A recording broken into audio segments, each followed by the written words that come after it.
नमस्ते, मी बाळासाहेब माने, शिवसैनिक तथा कट्टर समर्थक शरद दादा कोळी. काल टी व्हीला बातमी बघितली आणि तळपायाची आग मस्तकात गेली.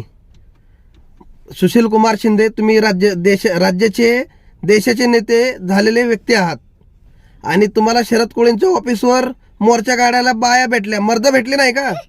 शरद कोळींना घाबरलात? अहो शिंदे साहेब, तुमचा तो चेतन नरोटे म्हणतो शरद कोळींना सोलापुरात फिरणं मुश्किल होईल. चेतन नरोटे तो काँग्रेसचा शहराध्यक्ष नसून त्या सुशील कुमार शिंदेनी पाळलेला कुत्रा आहे. आणि तुझ्या माहितीसाठी सांगतो, तू शरद कोळींना सोलापूरमध्ये येण्याची भाषा करतो ना, तर तुला आणि तुझ्या सुशील कुमार शिंदेला घराच्या बाहेर निघून देणार नाही.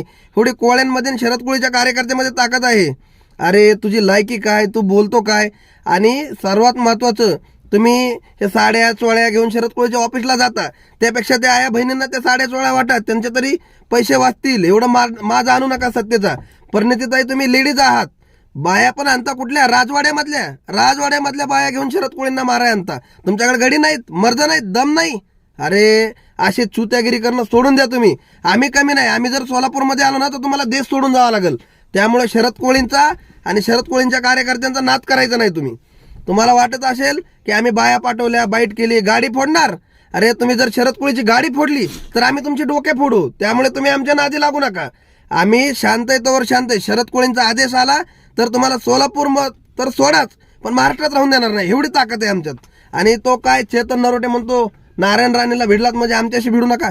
चेतन नरोटे, तुला गल्लीतलं कुत्र ओळखत नाही, तू शरद कोळीच्या नादी लागतो. अरे साल्या, बाकी कुणाचा बी नाद कर, पण शरद कोळींचा करू नको. आम्ही तुमच्यापेक्षा कितीतरी गेलेले आणि सर्किट लोक आहे, तुम्ही आमच्या नादी लागू नका. तुम्हाला आम्ही खरं सांगतो, आज जरी शरद कोळींचा आदेश आला तर आत्ता देखील प्रणितीताईला आणि तुला पळाय जागा पुरून देणार नाहीत. जय महाराष्ट्र.